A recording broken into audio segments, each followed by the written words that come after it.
Buenísimas, recontra buenísimas noches. Me encanta estar aquí. Y si todo funciona bien, estoy mucho más contento. Mi Cristo interior, salud y bendice a tu Cristo interior, tú que ya estás conectado y a aquellos que se van a conectar. También el de aquel o aquellos queriendo conectarse. Hoy es viernes 13 de septiembre de 2013, viernes 13. Programa número 596. Les anuncio que el próximo taller de la riqueza será el sábado 28 de septiembre en el centro comercial Almacentro, local 249. Hablaremos de por qué eres pobre, de por qué, si quisieras, podrías llegar a ser todo lo rico, opulento, festivo que quisieras. Vamos a enseñar a cómo reconocer el subconsciente y a cómo entrenarlo. El valor de la inscripción es de 40,000 pesos y por ello también recibirás uno de los dos libros o el disco de los cuentos, que son 2 cuentos, porque en realidad son un total de 42 cuentos. Las inscripciones las recibe Giovanni Rodas, en el 301-397-8087. 301-397-8087. Que el espíritu de sabiduría descienda sobre vosotros todos y nos ilumine. A mí para decir lo que debo decir a ustedes, para entender. Estamos en el viernes. Y como es viernes, hablamos de todo un poco. En el día de hoy voy a hacer referencia a 2 artículos. Uno que apareció en el periódico El Tiempo en julio de 2011. Entrevista del señor Yamit Amat con el ex sacerdote Gonzalo Gallo. Curiosamente, yo he estado en el mismo escenario, he compartido escenario con el padre Gonzalo, cuando en ese tiempo todavía era sacerdote, Gonzalo Gallo, es decir, todavía vestía sotana. Hoy ya no, pero no ejerce. La unción sacerdotal no se pierde. En 2 ocasiones, aquí en Medellín, hablé de segundo, él habló primero, yo hablé después, en el auditorio de las Betlemitas, 1000 sillas totalmente llenas. Gonzalo Gallo, en Cali, fue por 21 años, sacerdote de la comunidad de los Carmelitas Descalzos. Hoy, retirado de la iglesia, atiende a miles de personas en consejerías espirituales, rehabilita adolescentes violadas y ayuda a bien morir a personas preagónicas. Es conferencista reconocido incluso a nivel internacional. Lo siguen centenares de personas en situación de duelo porque asegura que es posible hablar con los seres queridos que ya se fueron.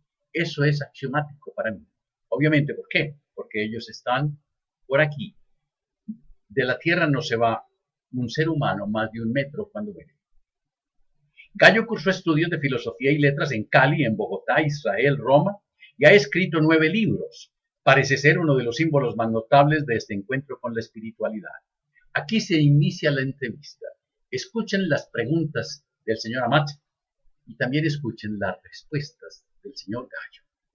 ¿Cómo se explica este fenómeno de espiritualidad en Colombia? No es en Colombia, es mundial. Hace 25 años empezó a hablarse de la futurología. Uno de los futurólogos más importantes fue Alvin Toffler, con la tercera ola, y está Patricia Aburdin con sus libros Megatendencias. Todos estos estudiosos dijeron que el siglo XXI tendría 4 tendencias: un despertar espiritual, una gran conciencia ecológica, un gran liderazgo femenino y un gran interés por la gente por la salud y la apariencia. Estos fenómenos los estamos viendo. La gente no está satisfecha con lo que tiene. Todo esto principió en 1949 cuando hubo el cambio de era. Pasamos de Libra a Acuarios, de Piscis a Acuarios. ¿Y qué tiene que ver con conferencistas como usted? Esa búsqueda de ayuda conduce a tratar de dar herramientas para que la gente haga un cambio de su situación de sufrimiento por saturación de dolor. Pero hay también charlatanería. Cuando hay tanta demanda por lo espiritual, hay puertas que se abren con oferta barata de charlatanes. Con este libro arreglarás tu matrimonio. No les digo quién. Eso no es así. pero tiene un nombre, en fin. ¿Por qué decidió dedicar su vida a su ayuda a la espiritualidad? Cuando era sacerdote en Cali, siempre hacía eso. Las empresas me invitaban a dictar conferencias sobre honestidad, trabajo en equipo, solidaridad y metas. Cuando me retiré sentí que debía continuar esa labor. He realizado 200 talleres de perdón y otros tantos de sanación interior. Hice talleres de perdón en Ralito con paramilitares. Yo trabajé 6 meses en Bellavista y en Itagüí, cárcel de máxima seguridad. En Apartadó y Montería dirigí talleres de amor. He estado en muchas cárceles porque la gente quiere reubicarse en la vida y también con altos ejecutivos que se preguntan si todo el objetivo de la vida es hacer dinero. Usted acaba de decir antes de retirarme, ¿por qué se retiró? Había creencias y actitudes de la iglesia que no compartía o que no comparto. Su jerarquía, por ejemplo, ha inventado cosas como el diablo y el infierno para atemorizar a la gente. El diablo es un invento humano, nunca ha existido. Existe solamente en el corazón de la gente. ¿En qué otras cosas no creía? No creo en que uno tenga que confesarse con una persona humana para que Dios lo perdone. Interesante. No creo que si no voy a misa el domingo me condeno. Yo tampoco. No es un templo el único sitio de oración, jamás. Orar es más que rezar y pedir, y mucho más que pasar cuentas. Orar no es elevar una plegaria interesada en un favor divino. Orar no es pedir, orar es agradecer. Lo único que pide Dios al hermano es que viva su vida llena de amor. Hay quienes se acuerdan de Dios solo en catástrofes o cuando las penas los trituran. Quien ora bien, ama, alaba, agradece, piensa en Dios y lo vive en el corazón. Yo no voy a ninguna iglesia, aunque la respeto. Trato de vivir con Dios todo el día. ¿Usted no es católico? No estoy en ninguna religión. Y si me preguntan a mí, yo digo, sí, yo fui bautizado, pero no practico. ¿En qué cree? En Dios. Oh, sí. Pero no lo señalo, porque no se puede señalar. En Dios y la oración sé que me cuidas. Eso es orar. Cuando pasas frente a un hospital, pides a Dios por los enfermos, oras. Cuando recitas el Padre Nuestro en silencio, eso es orar. Cuando tú le dices a alguien cómo te queda de linda esa corbata, eso es orar. Alegrar un corazón. Cuando le dices a alguien cómo estás de linda hoy, uy, refulges, eso es orar. Alegras un corazón. Y si no hay diablo, ¿existe Dios? Oigan esto. Pregunta Yamita Mat. ¿Y si no hay diablo, existe Dios? Por supuesto. El mal nace de la libertad que tiene el ser humano. El mal está en el corazón del ser humano. Dios, en su perfección y bondad, no ha podido crear el mal. No puede. Ni tampoco lo permite. Simplemente no se entera. ¿Quién es la muerte? ¿Qué es la muerte? Un paso entre dos vidas. Un cambio de forma de vivir. No es el fin de la existencia, jamás. Es el fin de la vida, pero no de la existencia. Al morir, volvemos a la energía para seguir viviendo. La muerte es solo para el cuerpo. El espíritu sigue viviendo. La muerte no significa el fin, ni el nacimiento es el comienzo, ni la muerte el fin. Los niños hablan y juegan con seres imaginarios. Yo, que atiendo en Bogotá a 300 personas en duelo cada mes, tengo testimonios de adultos que hablan también con seres imaginarios, que ayer se fueron, pero que hoy existen. Los niños lo ven y se comunican con espíritus. Esa es una realidad que no podemos ignorar. ¿Qué dice usted? ¿Dice usted que es posible hablar con la gente que se fue? Totalmente. No con los labios, porque ellos ya no los tienen. Es una voz interna como la que oyen los niños y esa es una presencia como la que ellos sienten y no es un invento mío. Existen centenares de tratados que lo demuestran. Le puedo traer personas serias para que le cuenten de sus experiencias. No es muy cómodo creer en el diablo, pero sí en el cielo. El cielo es un nombre que se inventó la iglesia. pero llámelo como quiera. Cuando el cuerpo se va, el espíritu vive en otra dimensión, en la luz. Y allí se vive igual que acá, pero sin lo negativo. Usted ya estuvo allá y va a regresar allá. Como todos los que leen esto, la muerte es cambiar de atuendo. Se acaba la materia y sobrevive el espíritu. Con todo respeto, ¿cómo llegó a semejantes ideas?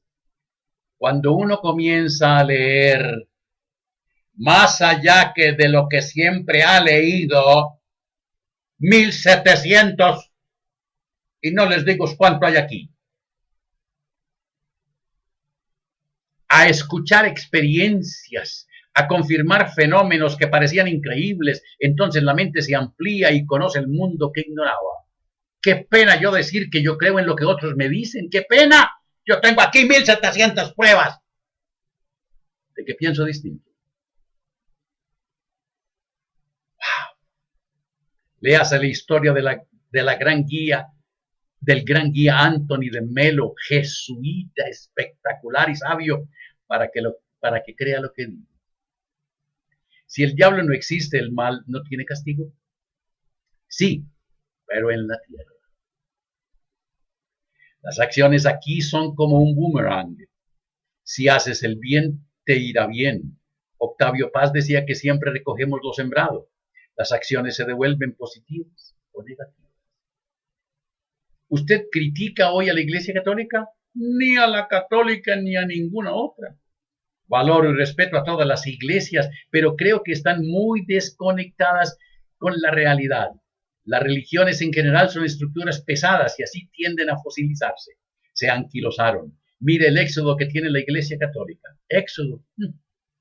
Pregúntenles a los niños si quieren ir a misa. Dirán, ¡qué mamera! Son pocas las buenas misas. ¿Qué es una buena misa? Una buena experiencia. Que la gente diga, vine aquí con odio y perdoné, vine triste y me fui alegre, vine desmotivado y ahora amo la vida. Si sale transformado, fue una buena misa. ¿Y hay ese tipo de misas? Pocas, pero los hay. Yo le pregunto a una persona si es católica y me responde, sí, pero no practicante. La Iglesia Católica tiene muchos bautizados, pero no tantos creyentes. Lo mismo pasa en otras iglesias. Es que no se necesita ir a misa para ser un buen católico, ni a una sinagoga o mezquita para ser un buen judío o un buen musulmán. ¿La Iglesia Católica atraviesa hoy una grave crisis, en su opinión? El Papa Julio II le dijo a Miguel Ángel que le hiciera una estatua, y el artista le preguntó si quería tener en la mano el báculo de los obispos o la espada, porque el Papa tenía ejército. Claro, era feudal, todos fueron. Hasta Pío IX, hasta 1856, creo. El Papa le respondió, ponme la espada, que es la que más uso. Y ni hablar de épocas como la Inquisición o la de los Borgia. Busquen en Google, los Borgia se iniciaron con Rodrigo de Borja, que tomó el nombre de Alejandro VI, Papa, en 1492, cuando Colón se vino para acá. Hubo peores momentos que el actual. Lo grave de hoy es que la iglesia no evoluciona. ¿Usted va a misa? Nunca. Y jamás me confieso. ¿Quién era Jesús? La más perfecta manifestación de Dios en la tierra. Pero no era Dios. Todos somos parte de Dios, manifestaciones de Dios, hijos de Dios. Punto. Y el hijo no puede ser diferente del padre. Jamás que yo sepa. Jesús vino a cambiar realidades y lo mataron. La iglesia inventó que Jesús murió para que Dios nos perdonara. Que muere por nuestros pecados, Jesús no muere por los pecados de nadie, ni Dios necesita que alguien muera para que Él perdone. Él murió porque fue coherente, como murieron Gandhi, Martin Luther King, Camilo Torres, colombiano. Como muere tanta gente que trata de cambiar la realidad. ¿Qué es el perdón? Amar. Aprender a comprender los errores de los demás y aceptar que también los cometemos. Colombia sí que necesita pedagogía de perdón. Acá hay mucha gente con odios atorados, quemándose por el odio que enferma. El perdón es necesario para alcanzar la paz. Si de esta entrevista salen colombianos con deseos de perdón y amor, si logran conexión con los seres queridos que se fueron, quedo feliz. ¿Usted cree en los ángeles? Crea, existen. Usted desayuna, si almuerza y come, le regala al cuerpo 3 comidas al día. ¿Cuánto alimento le da a su espíritu en el día? Regálele 10 minutos al día. Descubrirá que Dios está en su interior como unos seres que se llaman los ángeles. Es que uno a veces anda por la vida con los ojos vendados. La gente debería ser más consciente. Voy a tratar mejor a mis hijos, voy a perdonar, voy a perdonarme. Estoy muy impaciente, voy a sacar momentos de paz. Créame, se vive mejor así. Meditar es una aventura que vale la pena. La meditación consiste simplemente en ser. Meditar te hará más sereno, más alegre y más tolerante. Y encontrarás fácilmente a Dios. Y cuando lo halles, nunca más estarás solo. El celibato debe acabarse. Sí. El celibato, los sacerdotes pueden ser buenos y casarse. Y una de las consignas del Papa Bergoglio hoy es revisar eso del celibato. En su retiro influyó una mujer. En su retiro tuvo algo que ver alguna mujer. No, no me retiré para casarme. He tenido fuera de la iglesia relaciones que no prosperaron, pero ese tema es de mi vida privada y no vale la pena conversarlo. ¿Hoy tiene alguna relación? No. Y no le hace falta, solo cuando uno aprende a manejar la soledad, aprende a manejar una relación. A mí me sobran amistades y actividades, y si llega una persona para crear una relación, estoy abierto a ello. ¿No le gusta el celibato y la castidad en el sacerdocio? Socio, los sacerdotes pueden ser buenos sacerdotes y casarse. Durante más de 10 siglos se casaron. El Papa Alejandro VI de los Borgia tuvo hijos y una hija, Lucrecia, Dios mío. Como muchos pontífices y sacerdotes, el celibato es algo que la Iglesia debió cambiar hace rato. Algunas leyes empezaron a exigir el celibato sacerdotal entre diócesis de rito latino en el siglo IV. Se hizo manifiesto en el concilio de Elvira por allá, por el año 330, reiterándose en el primer concilio de Letrán en 1123, aunque dicha regulación no fue seguida de manera estricta. En el concilio de Trento hubo 5, se establecieron durante 20 de años, se establecieron de manera definitiva el celibato sacerdotal obligatorio, tal como se le conoce en la actualidad. Ese cambio debe ocurrir por Dios. San Pedro era casado, Jesús le curó a su suegra, léalo en el Evangelio. Usted tiene hijos, mis hijas son las de una fundación de niñas violadas en Ecuador. Magnífico. Y después de tanto seso, recreo. Se encuentran Santos Obama y la reina de Inglaterra en el infierno. Por alguna razón. Obama le contaba a la reina de Inglaterra que había un teléfono rojo en el infierno y que iba a hablar con el diablo para pedirle autorización para usarlo. Rápidamente fue y le pidió al diablo permiso para hacer una llamada a los Estados Unidos para saber cómo quedaba el país después de su partida. Don Sata le concedió la llamada y habló durante 2 minutos. Al colgar, el viejo Sata le dijo que el costo de la llamada eran $3 millones y Obama le pagó. Al enterarse de esto, la reina Elizabeth quiso hacer lo mismo y llamó a Inglaterra durante 5 minutos.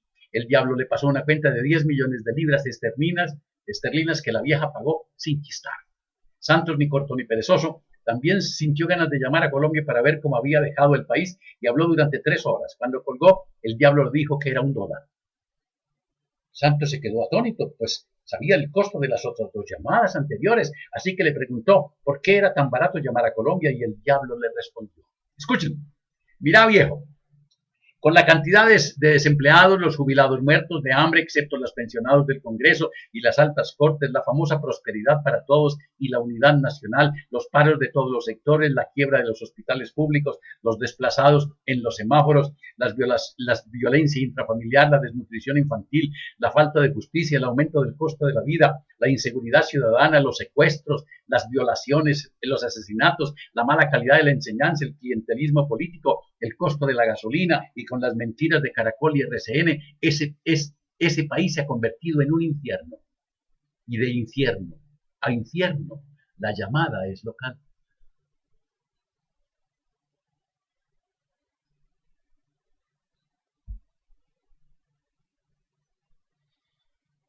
Me llegó un correo y se los leo con muchísimo agrado. La próstata. Hace muchos años, un profesional propietario de un prestigioso laboratorio de la ciudad, en numerosos congresos y seminarios, declaraba enfáticamente: nunca se debe operar la próstata. Hasta que por fin explotó la bomba. El Grupo de Trabajo de la Medicina Preventiva de los Estados Unidos anunció hoy que la recomendación de que los hombres se hagan rutinariamente el chequeo del cáncer de la próstata ya no se debe hacer más. El Grupo de Trabajo ha concluido que los perjuicios producidos por el tratamiento del cáncer son mucho mayores que los beneficios obtenidos por encontrarlo temprano, por lo que este sería el fin del chequeo del cáncer de la próstata. Usualmente, las recomendaciones de ese grupo de trabajo son aceptadas por los sistemas públicos y privados de Estados Unidos y tienen profundas consecuencias, sobre todo con el pago de los servicios. Dos grandes estudios, uno en Estados Unidos y otro en Europa, además de otros estudios menores, han confirmado que los perjuicios del tratamiento en cientos de miles de hombres son muchísimo mayores que los beneficios en unos pocos casos de hombres curados del cáncer. Es más, ningún estudio ha demostrado que el hombre a quien se le descubre y trata el cáncer de la próstata vive más tiempo que el hombre que no se hizo el chequeo. En otras palabras, el chequeo no alarga la vida. Recordemos que el chequeo del cáncer de la próstata estaba recomendado para los hombres mayores de 50 años y consistía en dos exámenes. El examen digital, y yo cuando me lo hicieron, yo dije, necesito una segunda opinión. Y consistía en dos exámenes, el examen digital rectal para palpar la próstata y el examen de la PSA, antígeno prostático específico en la sangre. Tanto era el entusiasmo de médicos y hospitales para hacer chequeos que muchos habían bajado la edad de los chequeos a los 40 años, por lo que miles de hombres con resultados anormales en todo el mundo recibían innecesariamente la etiqueta de cáncer. Una vez hechas las pruebas y encontrado el cáncer, el hombre era sometido a un tratamiento inmediato porque la creencia era que el cáncer era sinónimo de muerte y por lo tanto había que liberarse de él lo más pronto posible. Los estudios han documentado, sin embargo, que los tratamientos del cáncer de la próstata, sean estos cirugía o radioterapia, dejan terribles consecuencias. 5 de cada 1000 hombres mueren dentro del primer mes por complicaciones de la operación de la próstata. Además, un número alto de hombres, entre 30 y 75%, quedan con disfunción eréctil, incontinencia urinaria o problemas con la evacuación del intestino, complicaciones que casi siempre son permanentes. Y todas esas complicaciones a cambio de no vivir más tiempo o vivir con calidad. La razón de todo este problema es el cáncer de la próstata, es de dos grandes tipos. Primero, es el de la gran mayoría, es un cáncer indolente, de crecimiento muy lento y que no causa complicaciones. Se dice que el hombre que padece este tipo de cáncer se muere con el cáncer y no a causa del cáncer. Se dice que alguien que tenga este cáncer se muere con el cáncer y no a causa o por causa del cáncer. En este caso, el hombre muere de viejo por alguna razón, pero no por el cáncer. El segundo tipo de cáncer de próstata, y que solo afecta a unos pocos hombres, es más agresivo, da siembras repentinas y puede llevar a la muerte. El asunto es que en pleno año 2012, la ciencia ha encontrado la manera de diferenciar entre ambos tipos de cáncer, por lo que a los dos se les trata por igual. Debido a esto, los perjuicios del tratamiento recaen entonces en la calidad de vida de los hombres que tienen el tipo de cáncer lento o de índole, hombres que hubieran vivido felices y contentos si no se les hubiera hecho la prueba. Por supuesto que inmediatamente conocido el anuncio del grupo de trabajo, la Asociación de Urólogos de Estados Unidos ha protestado con marcada vehemencia. Claro, se le están tirando en el negocio. Ha dicho que estas recomendaciones son inapropiadas e irresponsables y que los hombres deben tener la opción de si quieren hacerse el chequeo o no. No. Muchos cínicos ven en esta protesta la amenaza profesional en términos económicos de ya no poder atender y tratar a los 241.740 casos de cáncer de la próstata que se descubren cada año en los Estados Unidos. 241.000. 7%. Para concluir, y ahora sí es oficial, si usted tiene 50 años o más, no se haga el chequeo de cáncer de la próstata. Si usted tiene menos de 50 años y su doctor le quiere hacer el chequeo de cáncer de la próstata, sugiérale con todo respeto que vuelva a la Facultad de Medicina para recibir un curso de refresco. Algo muy común en dichos chequeos es lo que te diagnostican crecimiento de la próstata, lo cual es normal a partir de cierta edad y te mandan a hacer una biopsia, la cual consiste en hacerte una serie de perforaciones en la glándula a través del ano, por lo que te perforan tanto la próstata como el intestino y orinas y defecas con sangre por varios días. Cada perforación es literalmente un sacabocado de más o menos 15 milímetros de largo por 2 de grueso, que si juntan todo esto, todas estas muestras, 12 perforaciones cuando menos de la próstata, sería una herida de casi 1 centímetro de grueso. Por lo que si no estás enfermo, lo estarás, y con el gran riesgo de lastimarte algún nervio y dejarte impotente. ¿Cómo les queda el ojo? A fin de que se vayan más tranquilos, pidan estas memorias y léanlas en la casa. Abogados. 2 trabajadores están caminando por el costado de la ruta volviendo de una fábrica donde habían trabajado duro el día entero cuando un abogado que venía a toda velocidad con su auto importado los atropelló. Uno de ellos atravesó el parabrisas y cayó dentro del coche. El otro voló bien lejos, a unos 10 metros del lugar del accidente. 3 meses después salieron del hospital y para sorpresa general inmediatamente fueron a la cárcel. Uno por invasión de propiedad privada y el otro por huir del lugar del accidente. Una persona llega al estudio del abogado más caro de la ciudad y al entrar le dice: sé que usted es un abogado muy caro, pero por 100,000 pesos, ¿puedo hacerle 2 preguntas? Claro, responde el abogado, por supuesto que sí. ¿Cuál es la segunda?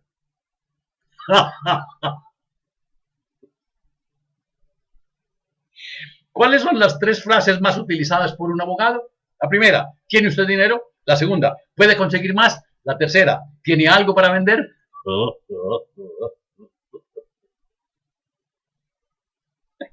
Y escuchen este. Y para terminar, vean la sutil diferencia entre justo y correcto. La sutil diferencia entre justo y correcto.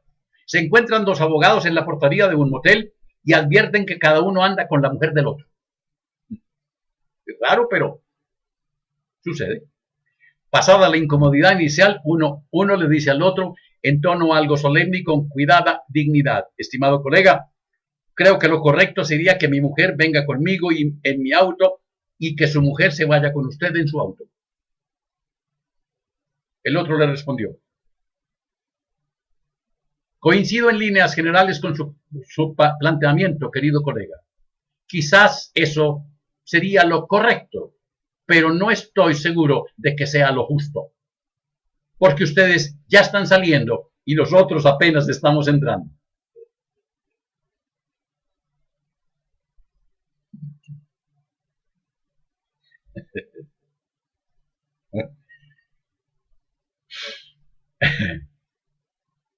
Terminar así lo del viernes es bueno. Cuando te abrazas, cuando te quieres, cuando te amas, la vida te abraza, la vida te quiere, la vida. El próximo lunes haremos el capítulo número 12 del poder de la mente subconsciente. Ya lo tengo listo. No se lo pierda. Y esto me envalentona para decir que el taller de la riqueza del próximo 28 es como un corolario, como un resumen, como una prueba fehaciente de esto que trata el señor Joseph Ratzinger.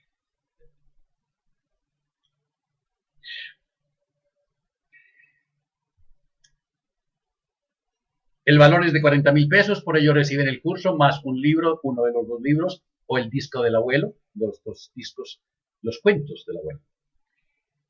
Para inscribirse, 301-397-8087. 301-397-8087. Que la prosperidad y la armonía, la salud, la sabiduría y el amor sean con ustedes y sus familias, conmigo y mi familia. Invocan al espíritu de sabiduría esta noche. Y si algo encuentran de lo que hicieron hoy, algo mal puesto, perdónenlo, ámenlo, agradezcanlo. Y si es contigo, perdónate, ámate, agradece. Ah, y no se les olvide reír por nada del mundo. Hasta el lunes. Ah, mañana reunión, la tertulia, Centro Comercial Premium Plaza, cerca enfrente del restaurante Deseo. Premium Plaza, enfrente del restaurante Deseo. 3 de la tarde. Hasta mañana.